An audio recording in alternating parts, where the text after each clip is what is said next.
Hello guys, this is Rom Tips. Today I show you how to add voiceover in YouTube Shorts. Subscribe and give me a like if this video helps you, because your feedback helps me. Alright, open YouTube and click on plus, select old video or start recording new video. Stop recording and click on accept and click on voice over and click on start recording.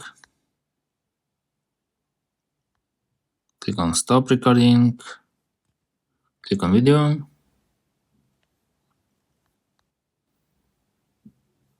stop, and swipe down and click on next. Write title, change preview, visibility public, and click on save drafts or upload shorts. That's all.